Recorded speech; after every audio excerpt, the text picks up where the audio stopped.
Saudara-saudari, marilah kita mendengarkan renungan dengan judul Seorang Nabi,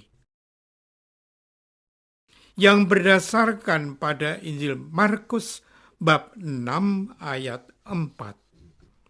Seorang nabi dihormati di mana-mana, kecuali di tempat asalnya sendiri, di antara kaum keluarganya dan di rumahnya sendiri.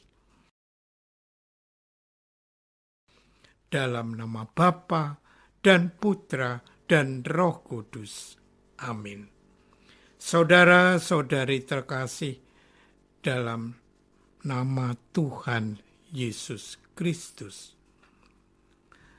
Kemudian Yesus berangkat dari situ dan tiba di tempat asalnya, sedang murid-muridnya mengikuti dia. Pada hari Sabat, ia mulai mengajar di rumah ibadat, dan jemaat yang besar takjub ketika mendengar dia, dan mereka berkata, "Dari mana diperolehnya semuanya itu? Hikmat apa pulakah yang diberikan kepadanya? Dan mukjizat-mukjizat yang demikian, bagaimanakah dapat diadakan oleh tangannya? Bukankah ia ini tukang kayu, anak Maria, saudara Yakobus, Yoses, Yudas, dan Simon? Dan bukankah saudara-saudaranya yang perempuan ada bersama kita?" Lalu mereka kecewa dan menolak dia. Maka Yesus pun berkata kepada mereka, "Seorang nabi dihormati di mana-mana, kecuali di tempat asalnya sendiri,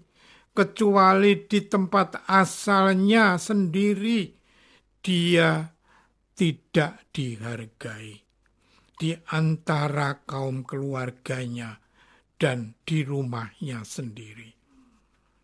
Ia tidak dapat mengadakan satu mukjizat pun di sana, kecuali menyembuhkan beberapa orang sakit dengan meletakkan tangannya atas mereka."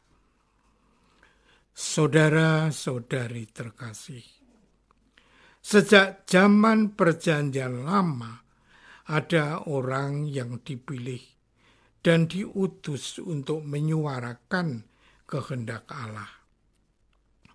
Orang-orang itu mendapatkan anugerah roh kenabian. Para nabi adalah orang-orang biasa yang dipanggil dengan segala kelemahannya. Kelemahan itu perlu agar kuasa Tuhan menjadi sempurna.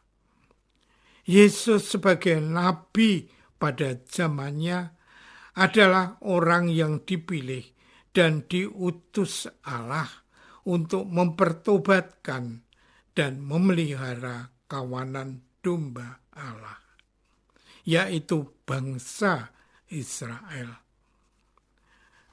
Hal itu disadarinya karena memang demikianlah perlakuan Israel terhadap nabi-nabinya. Kendati mendapat penolakan, namun sebagai nabi hendaknya terus setia kepada Allah, melaksanakan tugasnya, mewartakan kehendak Allah. Kalau para nabi, bahkan Yesus sendiri, mengalami penolakan, maka menjadi orang-orang yang dipanggil dan diutus mewartakan kabar gembira, selalu siap menderita. Sebagai orang yang dipanggil mewartakan kabar gembira, Injil selalu siap untuk menderita, ditolak, dan tidak diterima. Saudara-saudari terkasih, Yesus ditolak di daerah asalnya oleh orang-orang sekampung yang mengenalnya. Penolakan itu menjadi tanda ketidakpercayaan mereka kepada Yesus dan apa yang Dia ajarkan. Yesus heran atas ketidakpercayaan dan penolakan mereka itu. Akibatnya, kendati Yesus ada di tengah-tengah mereka, karya keselamatannya melalui mujizat tidak banyak mereka dapatkan.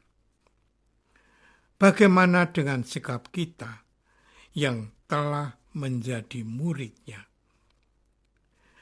Apakah kita sungguh menerima Yesus dalam kepercayaan yang tulus dan penuh?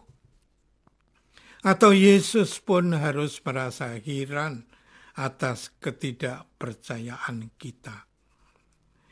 Jangan-jangan karya keselamatan Allah melalui Yesus pun tidak bekerja dalam hidup kita. Karena kita kurang percaya, kita kurang berserah kepadanya.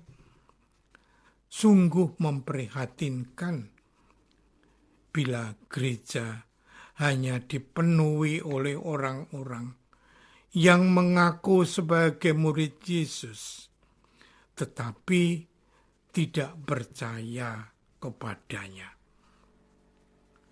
Saudara-saudari terkasih, kita masih ingat, pada zaman Orde Baru pernah ada aturan bahwa seorang yang hendak melamar masuk jenjang pendidikan tinggi yang tertentu atau melamar menjadi pegawai sipil harus mempunyai rekomendasi bahwa ia bukan dari keluarga yang tersangkut dengan PKI.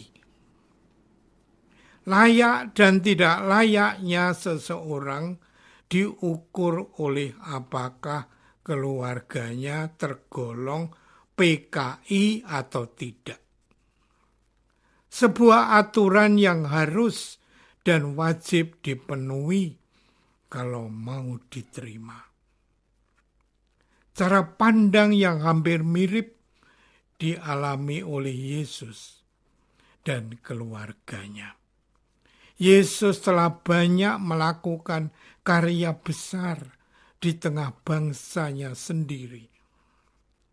Dia selalu mengajar dengan penuh wibawa, kuasa. Banyak yang mengaguminya.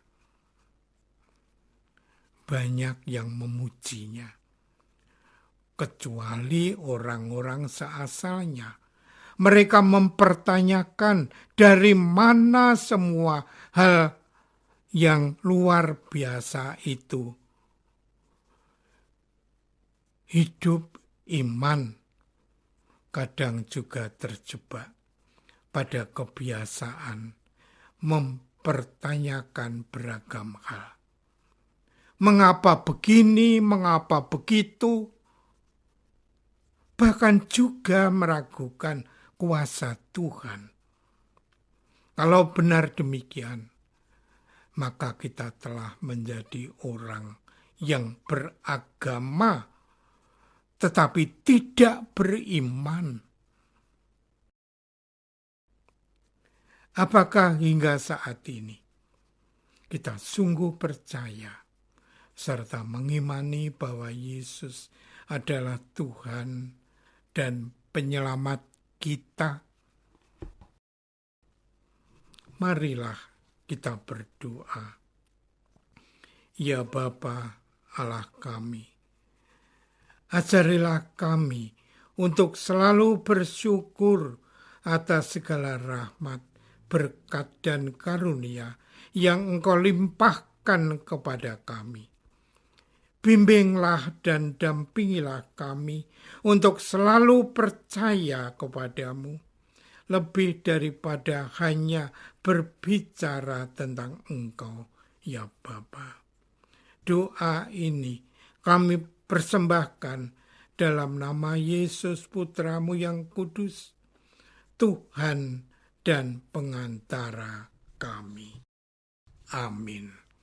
Semoga kita semua selalu dinaungi dan dibimbing oleh berkat Allah yang Maha Kuasa, Bapa dan Putra dan Roh Kudus. Amin.